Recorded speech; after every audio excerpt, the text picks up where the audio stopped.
Bismillahirrahmanirrahim. Bismillahirrahmanirrahim. Assalamualaikum warahmatullahi wabarakatuh. Alhamdulillahirabbil alamin wassalatu wassalamu ala asrafil anbiya'i wal mursalin sayyidina Muhammadin wa ala alihi wa ashabihi ajma'in. Ya alim Allahumma alimna ma yanfa'una wa anfa'na bima 'allamtana wa zidna ilma wa arina al-haqqa haqqa warzuqna ittiba'ah wa arina al-batila batila warzuqna ijtinabah. Rabbana zidna ilman warzuqna fahman warzuqna taiban wa amalan mutaqabbalan. Ya al-ghafur rabbana innana amanna faghfir lana dzunubana wa qina adzabannar amma ba'd. Alhamdulillah, segala puji adalah milik Allah, Tuhan semesta alam yang telah menciptakan kita, dan karena rahmat dari Allah Subhanahu wa taala kembali kita berjumpa di channel iDream TV dalam program Keluarga Muslim, ya, di mana insyaallah kita akan sama-sama belajar tentang bagaimana membangun keluarga yang sakinah, ya, keluarga yang tentram, mawaddah, ya, penuh dengan cinta, warahmah, penuh dengan rasa sayang, sehingga kita bisa kembali berkumpul, ya, dengan keluarga kita di surganya Allah Subhanahu. Karena kalau di dunianya tidak sakinah, tidak mawaddah, tidak warahmah, maka besar kemungkinan, ya, atau kecil kemungkinan lah, ya, akan berkumpul di surganya Allah. Bisa jadi, ya, kemudian kumpulnya di neraka, ya, nauzubillah. Jadi kita berjuang bagaimana, ya, kita wujudkan keluarga yang sakinah, mawaddah dan warahmah, sehingga kemudian itu bisa berlanjut, ya, hingga ke surganya Allah Subhanahu wa taala. Tidak lupa kita baca salawat dan salam, Allahumma sholli ala sayyidina Muhammad wa ala ali sayyidina Muhammad. Assalamualaikum ayuhan nabi wa rahmatullahi wabarakatuh. Semoga Allah terima salawat dan salam yang kita baca dan dilimpah curahkan kepada para nabi, para rasul, wabil khusus, ya, Rasulullah Muhammad sallallahu alaihi wasallam. Dan semoga kita termasuk dalam kelompok orang yang akan berbahagia ketika berjumpa dengan Allah nanti di yaumul mahsyar, dijauhkan dari siksa api neraka, dimasukkan ke dalam surga, dan dipertemukan dengan Rasulullah Shallallahu Alaihi Wasallam. Insyaallah, amin ya rabbal alamin. Sahabat iDream yang dirahmati Allah dimanapun Anda berada, dalam kesempatan kali ini di program Keluarga Muslim saya akan mengangkat tema tentang bolehkah, ya, memboikot pasangan, ya. Di dalam hal ini tentu kaitannya dengan dinamika, ya, di dalam kehidupan berumah tangga. Ada masa, ya, ada momen di mana kemudian pasangan kita melakukan kesalahan, apalagi kemudian kesalahannya besar, gitu, ya. Kemudian kita sebagai pasangan, ya, harus bagaimana? Nah, itu, ya. Lalu boleh enggak, gitu, ya, untuk menegur pasangan kita ini, kita kemudian melakukan boikot, atau bahasa Al-Qur'annya menghajar, ya, bukan menghajar, ya, tapi dari kata wahjurhum, ya, hajarlah mereka, ya, atau memboikot. Ini boleh enggak itu? Dan bagaimana kaitannya dengan upaya kita membangun keluarga yang sakinah, mawaddah dan warahmah tadi, gitu kan. Nah, boikot, ya, di dalam rumah tangga, ya, itu tentu kalau bicara penyebabnya adalah nuzus, ya, di mana nuzus ini dalam Al-Qur'an disebut sebagai hal yang dikhawatirkan, ya, di dalam hubungan suami dan istri. Ada suami-suami, ada istri-istri yang nuzus, ya, kepada suaminya, ya, di mana secara bahasa nuzus artinya adalah durhaka, ya, kepada suami dalam perkara ketaatan yang Allah wajibkan, ya. Ya, jadi ada hal-hal, ya, yang memang itu menjadi kewajiban istri, ya, untuk dilakukan, lalu kemudian itu dia bantah, ya, tidak dia lakukan, tidak dipenuhi, maka itu namanya nusus, yaitu sebagaimana yang disepakati ya oleh para ulama tentang makna nuzuz ya. Sebagaimana disebutkan oleh ulama Malikiyah, Syafi'iyah dan juga Hanabilah bahwa yang namanya nuzuz adalah keluarnya wanita dari ketaatan yang wajib kepada suami. Ya bahasa mudahnya suami istri udah nggak menjalankan lagi ketaatan ya atau kewajiban-kewajiban ya. Sebagai istri atau sebagai ibu ya di dalam rumah tangga. Nah, dalilnya jelas ini sebagaimana Allah sebutkan di dalam surah An-Nisa ayat yang ke-34 ya. Allah Subhanahu wa taala berfirman, a'udzubillahi minasyaitonir rajim, wallati takhafuna nuzuzahunna fa'izuhunna wahjuru ya. Wah ini ayatnya kalimatnya wahjuruhunna fil madaji wadribuhunna fa in ata'nakum fala tabghu 'alaihinna sabila innallaha kana 'aliman kabira. Wanita-wanita yang kamu khawatirkan nuzuznya ya, maka nasihatilah mereka dan pisahkanlah mereka di tempat tidur mereka ya, dan pukullah mereka. Kemudian jika mereka mentaatimu maka janganlah kamu mencari-cari jalan untuk menyusahkannya. Sesungguhnya Allah Maha Tinggi lagi Maha Besar. Ya, kadang-kadang ya sahabat Dream ya untuk dalam konteks membangun keluarga yang sakinah tadi ya, ada situasi di mana kemudian para suami mendapati istrinya ya, kemudian meninggalkan kewajiban syariat. Nah, lihatlah ya video-video di iDream TV tentang kewajiban istri terhadap suami ya, atau suami terhadap istri gitu kan. Ada pembahasannya.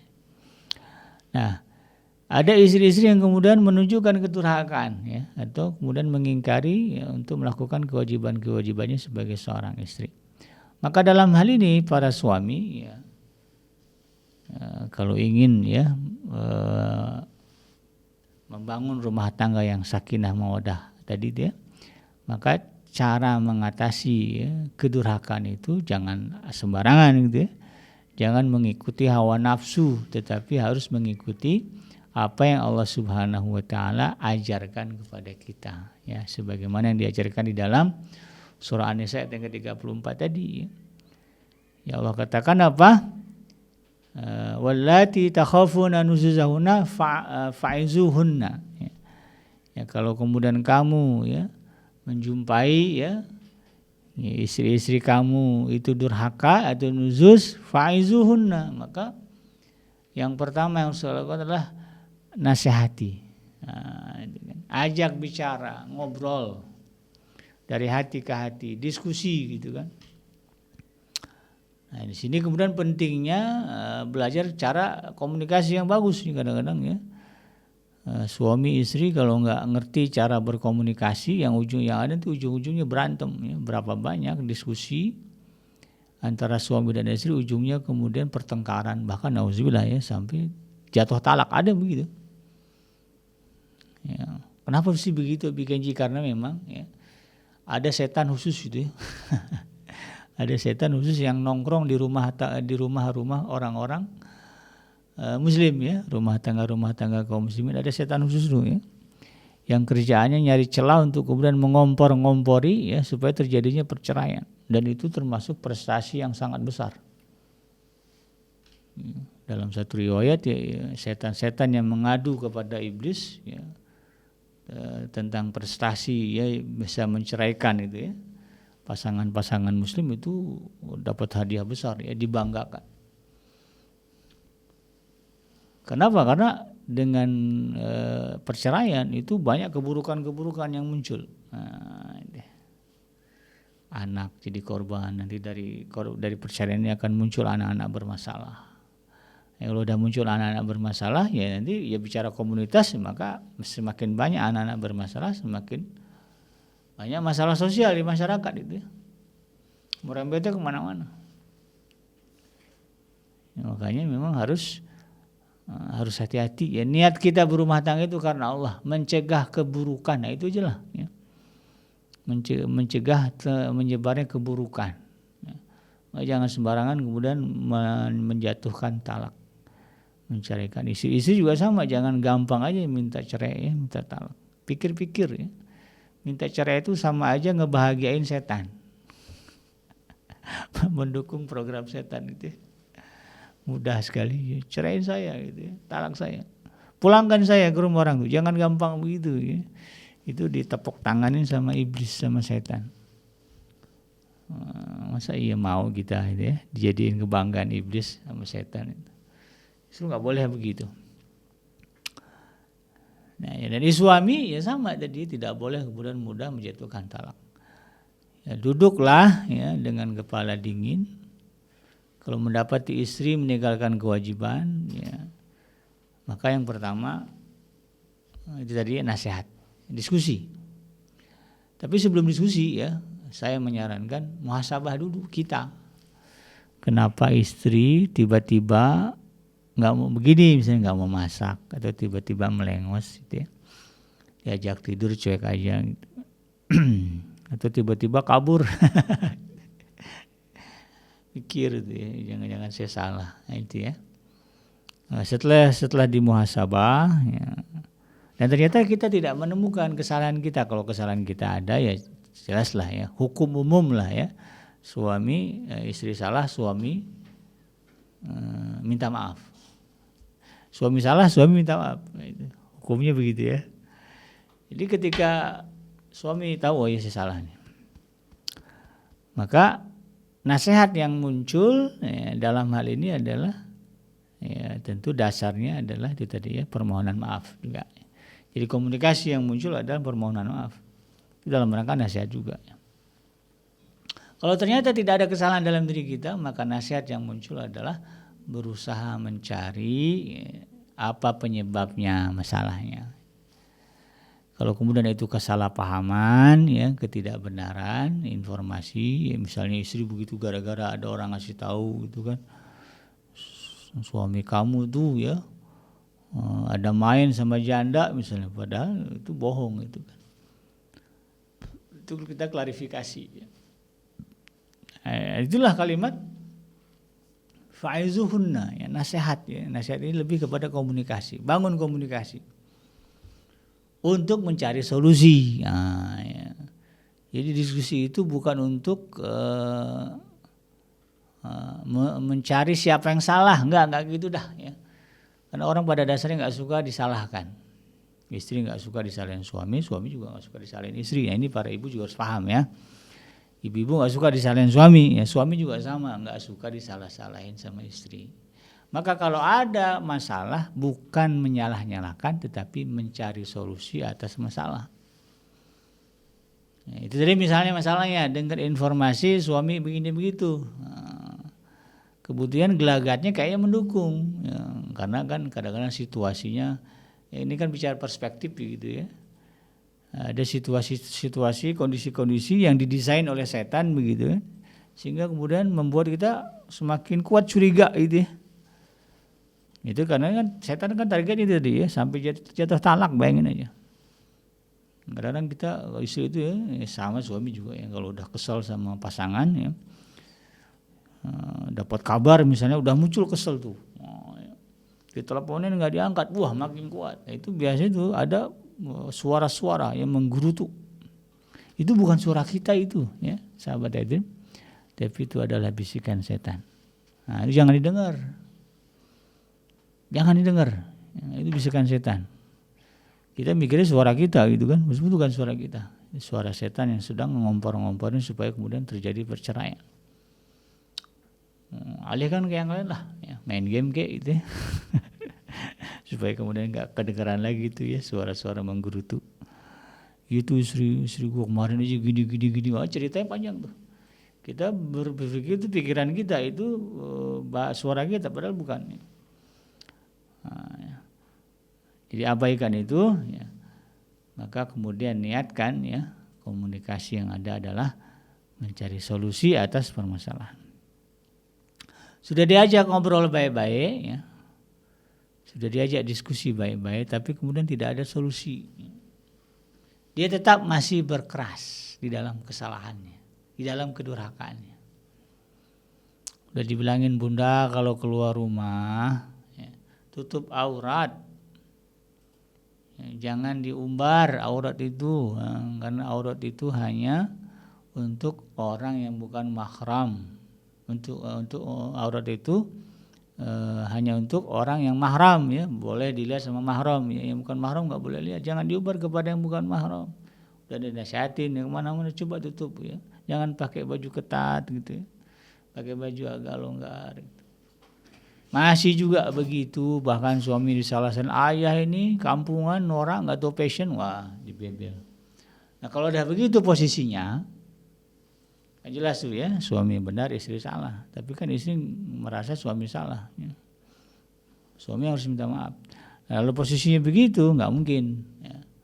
Suami kemudian bersih tegang lagi, ya. Tidak mungkin lagi kemudian memperpanjang cerita nasihat.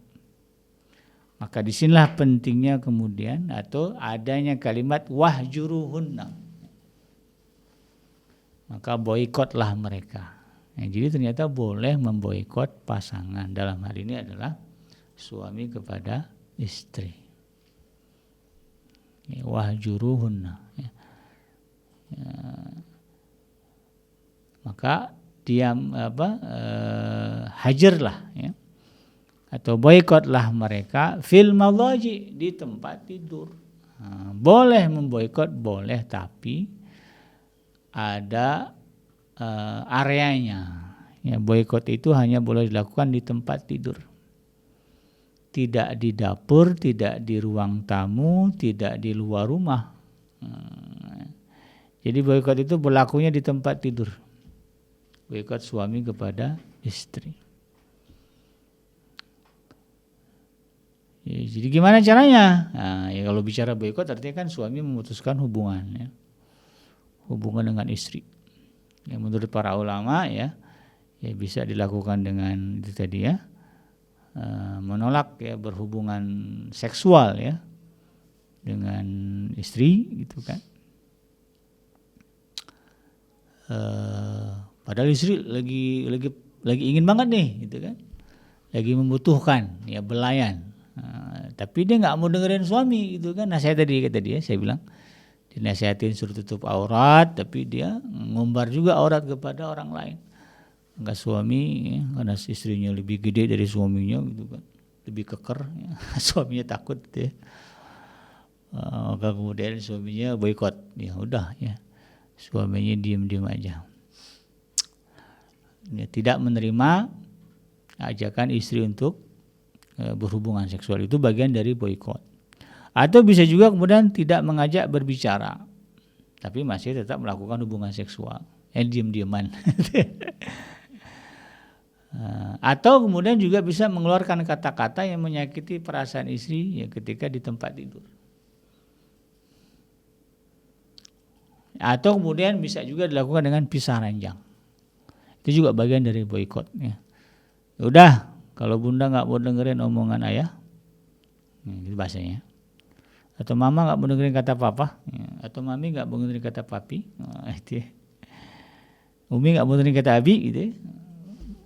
Malam ini abi tidur di kamar si adek, itu kan. Padahal istrinya baru selesai menstruasi, gitu kan. Biasanya gitu ya, gitu ya.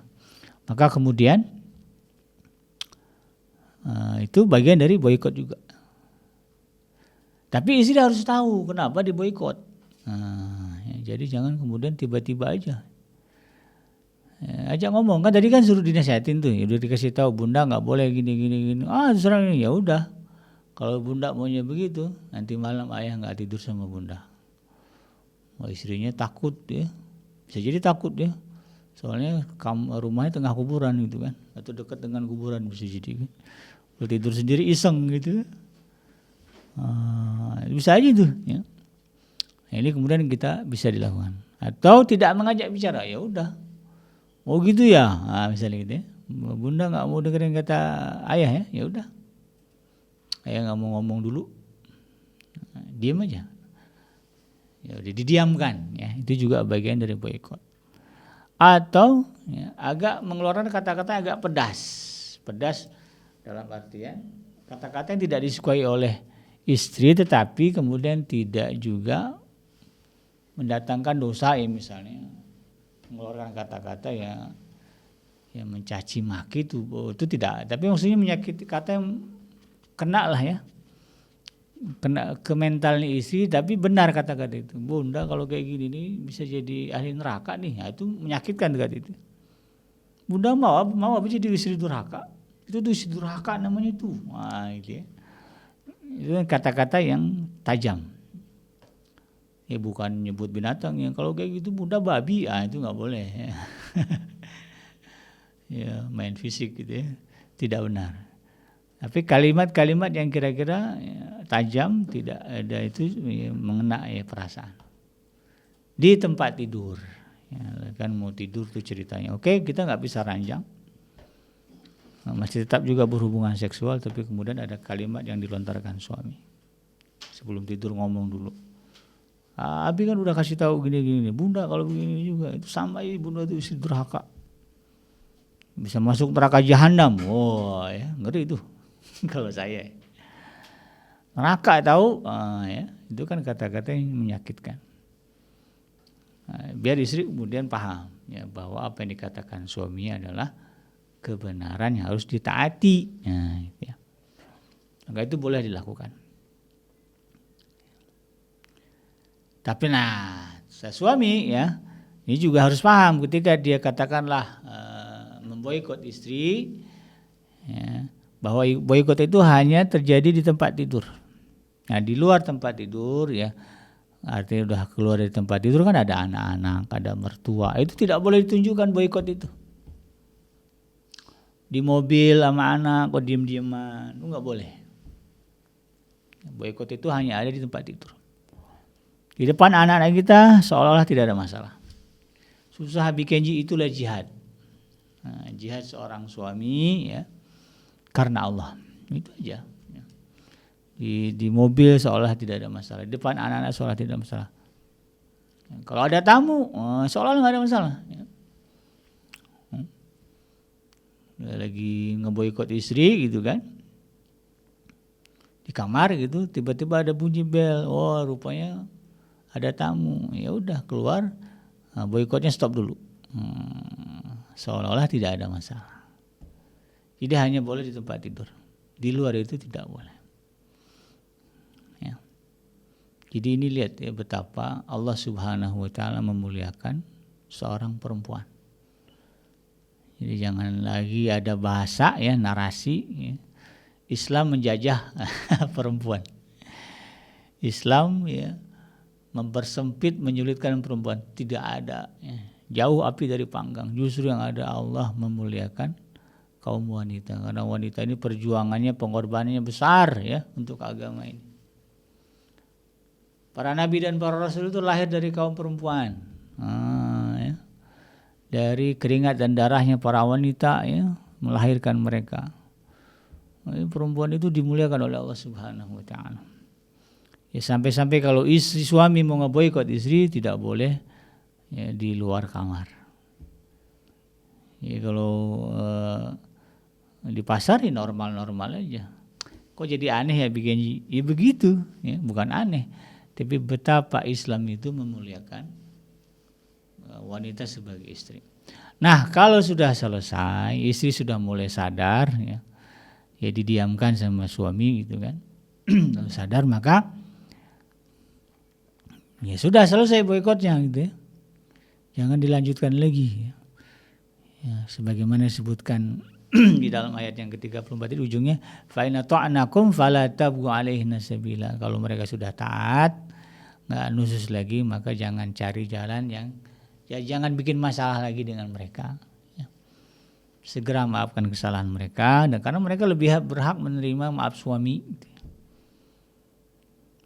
Kesel dongkol sama istri ya karena nususnya, lalu kemudian kita nasihati, istri ngaku salah, dicium tangan, selesai. Ya udah ayah, bunda minta maaf. Kalimat itu keluar dari istri, selesai. Lupakan semua tuh, ya dongkol-dongkol sakit hati, lupakan. Karena Allah itu susah bikin jihad ya. Ini jihad kita nggak usah ngomongin angkat senjata, main bawa pedang tameng, nggak perlu. Di rumah tangga ini juga jihad. Ya, ketika istri ya sudah ngaku salah, ya ayah bunda minta maaf tadi gini. Ya bun, ya ayah juga minta maaf, saya harus begitu bahasanya. Sama-sama minta maaf gitu ya, walaupun istri salah itu kan. Dan kemudian apa? Lupakan semuanya. Maka insya Allah ya ketentraman dalam rumah tangga akan terjaga karena Allah yang menjaga. Kenapa kita melakukannya? Karena Allah. Ya, dalam hati Allah masih dongkol sebetulnya, tapi karena engkau memerintahkan untuk wala di kalimatnya fala tabghu alaihinna sabila, jangan engkau cari jalan yang menyusahkan mereka lagi, jangan bikin dia susah lagi deh. Ya Allah, engkau perintahkan begitu, aku melupakan segalanya ya karenamu. Ini jadi jihad, pahalanya gede ya Allah. Yang mau jadi wali Allah tuh nggak usah jauh-jauh ya. Susunlah ya rumah tangga dengan cara Allah, insya Allah jadi waliullah.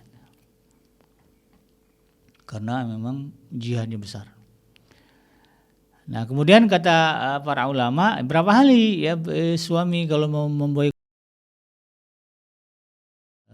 pendapat para ulama macam-macam ya kalau mengacu kepada apa yang disebutkan dalam Al-Quran dan hadis ya.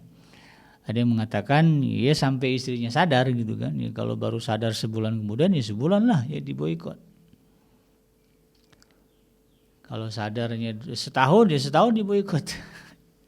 Ada yang mengatakan demikian. Nah, tapi kalau boikotnya adalah mendiamkan istri, artinya nggak ngajak ngomong, maka para ulama mengatakan cukup 3 hari ya, nggak boleh lebih dari 3 hari. Karena Rasulullah pernah mengajarkan ya, wala yahillu lil muslimin ay yahjura akhahu fawqa 3 layalin. Tidak halal bagi seorang muslim ya melakukan boikot ya, maksudnya tidak mengajak bicara kepada saudaranya sesama muslim lebih dari 3 hari. Kepada orang lainnya 3 hari nggak boleh, apalagi dengan pasangan ya, karena dia yang mengurusi rumah tangga kita, dia ngurusin anak kita. Kalau ada orang tua kita berarti dia ngurusin mertua kan. Kalau ada ipar dia juga mungkin membantu kebutuhan ipar kita. Maka jangan kemudian lebih dari 3 hari ya, hadis diriwayatkan oleh Imam Bukhari dan Imam Muslim. Rasulullah melarang itu. Kalau boikotnya adalah diam-diaman, nah, jangan lebih dari 3 hari. Jadi masih begitu juga Abi Kenji, ya sudah berarti boikotnya bukan diam-diaman ya. Udah selesai boikot diam-diaman masih begitu juga, maka boikot itu tadi ya tidak memenuhi kebutuhan seksual dia. Ya, tidak memenuhi kebutuhan seksual dia. Di tempat tidur. Ya, jadi punggung-punggungan tidurnya gitu ya. Jadi munggungin istrinya. Biasanya sih istri kalau udah lihat suaminya munggungin dia nggak suka, dia tahu. Jadi itu bukan satu hal yang nyaman buat dia. Insya Allah ya itu dia akan bertanya, kenapa sih bang gini, ya, kasih tahu lah. Ya udah bunda janji ya itu gini. Insya Allah ya efektif. Ada juga ulama mengatakan ya di sini misalnya pendapat dari Imam Malik ya. Ulama Malikiyah berpendapat bahwa masa hajar yaitu masa boikot maksimal adalah 4 bulan. Ya. Jadi boleh ya 4 bulan, berbulan-bulan boleh. Tapi saya juga bingung ya, apakah ada suami yang tahan ya tidak kemudian berhubungan seksual ya berbulan-bulan dengan istrinya. Kalau saya nggak bisa itu ya. Tapi yang jelas ya ini semua kita lakukan dalam rangka mencari solusi itu kan.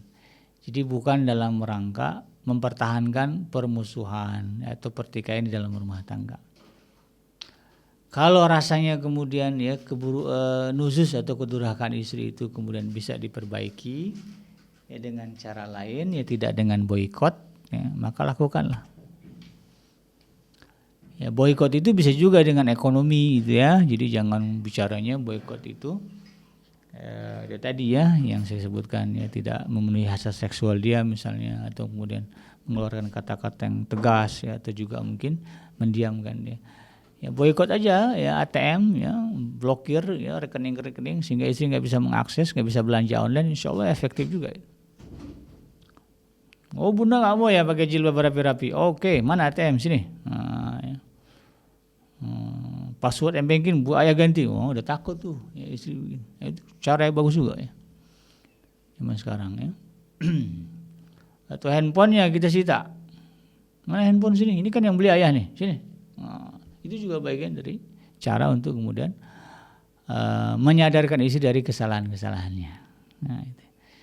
Yaitu bagi laki-laki yang kuat,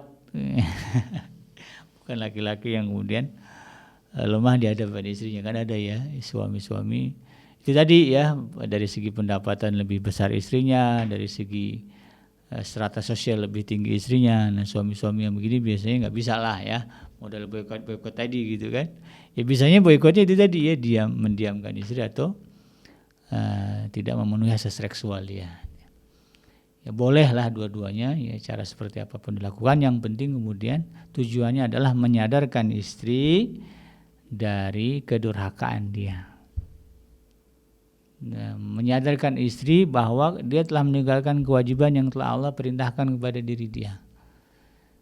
Dan prinsipnya adalah sahabat iDream, prinsipnya adalah karena kita sayang kepada dia, dan sayang yang ada di dalam diri kita kepada dia adalah karena Allah. Ya, karena Allah. Allah memerintahkan kita menyayangi mereka. Kan ada ayat mengatakan wa'ashiruhunna bil ma'ruf. Maka pergaulilah mereka dengan cara yang ma'ruf, cara yang baik, ya, cara yang umum, ya, dengan kebaikan-kebaikan kepada sesama muslim yang bukan suami, ya, bukan istri aja. Allah perintahkan kita ya, untuk berkasih sayang, ya. Apalagi dengan istri, ya, yang jelas-jelas ya kita ya, menghalalkan ya. Kalau kata Rasulullah, kalian menghalalkan kemaluan istri-istri kalian, faraj istri kalian dengan kalimat Allah. Ya, kita persaksikan kepada Allah, maka tentu harus lebih besar lagi itu ya, kita hadapkan. Demikian sahabat iDream ya, mudah-mudahan bermanfaat. Yang benar dari Allah Subhanahu wa taala, dan yang salah semata-mata lahir dari kealfan dan kehilapan saya pribadi. Saya bikinnya pamit undur. Hasbiyallahu la ilaha illa huwa alaihi tawakkaltu wa huwa rabbul arsyil azim. Subhanaka Allahumma wa bihamdika asyhadu an la ilaha illa anta astaghfiruka wa atubu ilaik. Alhamdulillahirabbil alamin. Assalamualaikum warahmatullahi wabarakatuh.